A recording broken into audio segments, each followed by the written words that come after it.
Howdy y'all, I hope you guys are all doing well, I hope you guys are safe, and I hope you guys are healthy. My name is Josh, and I absolutely love clothing. If you want to follow me on all my social medias, it's going to be at wears_Galdo. And without further ado, today I'm going to be bringing you guys a little bit of a brief history of what I think is probably one of the most quintessential, most iconic American pieces of clothing, and that is going to be the varsity jacket or Letterman jacket. So when you think of kind of like American clothing or like nostalgic American clothing, I would argue that denim, like denim jackets or denim jeans, are definitely number one, but not far down the list of iconic American pieces of clothing is going to be the varsity jacket or Letterman jacket.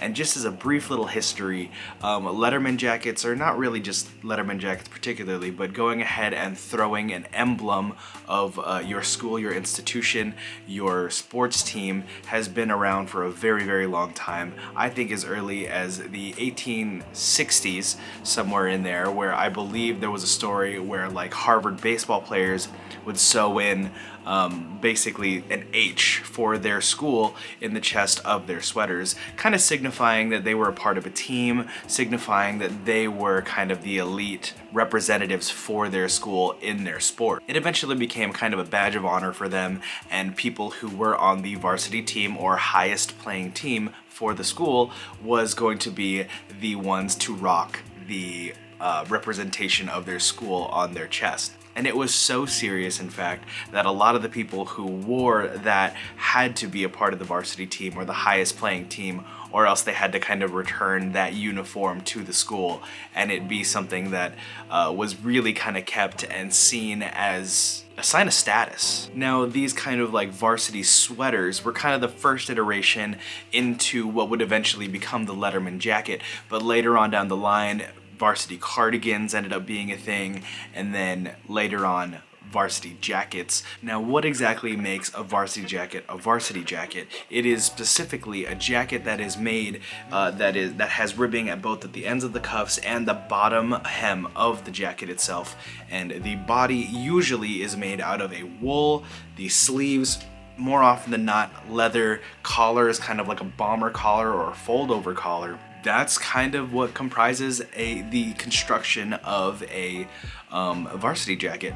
Oftentimes they are cropped in the body and slightly longer in the sleeves. The sleeves are not form-fitting, they are rather large. Color-wise, they are all kind of in the colors or main primary colors of the school or institution that you're representing, and they will almost always have a patch for the institution that you are representing. Just as a little personal story, a little nod to myself, I was a swimmer in high school. I did letter. Getting a varsity letter is what that was called. Unfortunately, I didn't have the money to go buy a varsity jacket, and I was really upset about that at the time, and I really thought it would be cool to have my own personal varsity jacket. If it is from somebody's particular time in school, oftentimes they'll have their like last name written along the back of it, but there's a lot of really great examples of varsity jackets that you can pick up that are vintage. They tend to be very expensive, but they're also like really cool because they have like a pretty in-depth story to them. For a time, varsity jackets were associated with jocks, people who played sports, people who were kind of the athletic types in their youth, and that is kind of, it rings true today. It is kind of like it's a preppier look. I think it looks great, but a lot of like streetwear brands as well as luxury brands have adopted this piece in particular, and now some of like the most iconic varsity jackets come from extremely high-end luxury brands and are just wildly expensive sometimes. These specific examples that come to mind are obviously the Saint Laurent Teddy jacket, which is just so iconic. Kanye West pastel jacket that never released and is just so very recognizable. That's also modeled after a varsity jacket. Any brand that wants to kind of like evoke some sort of nostalgic feeling, especially in Western cultures or American culture, they will almost always make a varsity jacket. I think another one that was super popular as of late was the Louis Vuitton Wizard of Oz varsity jacket. Absolutely giant. And there are plenty of other examples that I can't think of right now, unfortunately, but varsity jackets are definitely a staple for anyone who has a more American westernized look. Now the one that I wanted to show you guys today is one that I actually was lucky enough to find at the thrift store, and it is this jacket right over here. Like I said, the body has this wool, has chenille lettering. This is like typically where a varsity letter would go. Black leather sleeves here. This has a number to it. It has 19 on here. So this is actually, I think, a commemorative jacket from the casino, because over here in tonal lettering it says the Palms, which is a casino in Las Vegas. If I'm not mistaken, it came from the opening of a club here that is no longer open, and so that's why it has this like kind of more tonal logo on the back. I don't mind. I was thinking of ripping off the lettering, I don't know yet, but this is like my varsity jacket that I have in my rotation right now. I wanted to buy this one in particular because it comes from a maker, and here's the tag right here, that is based in Portland. So this is an American made varsity jacket.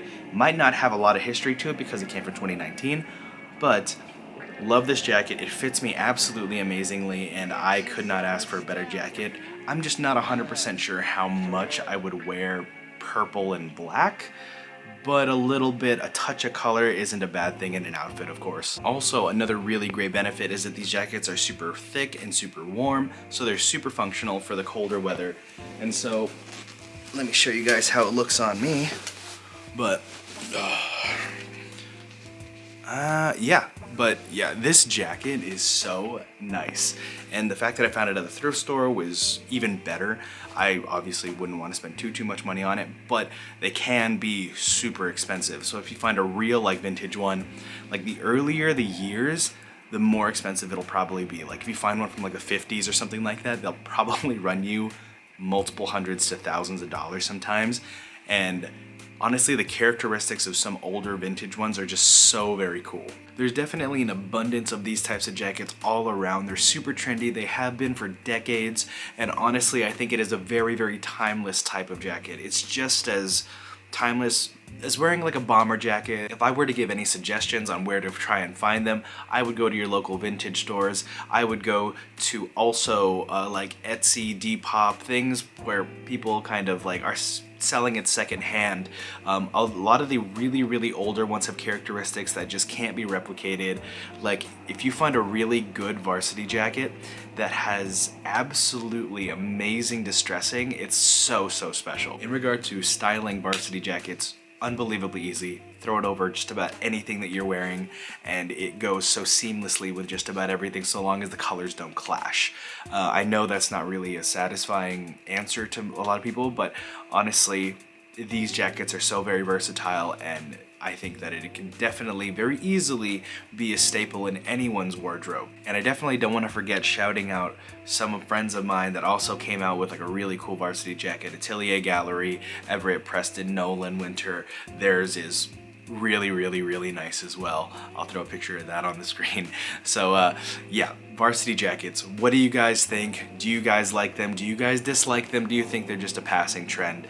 I'm very fascinated to see what you guys think in the comments down below or through my DMs. I appreciate you guys taking the time to watch this video, and until my next one, I'll catch you guys later.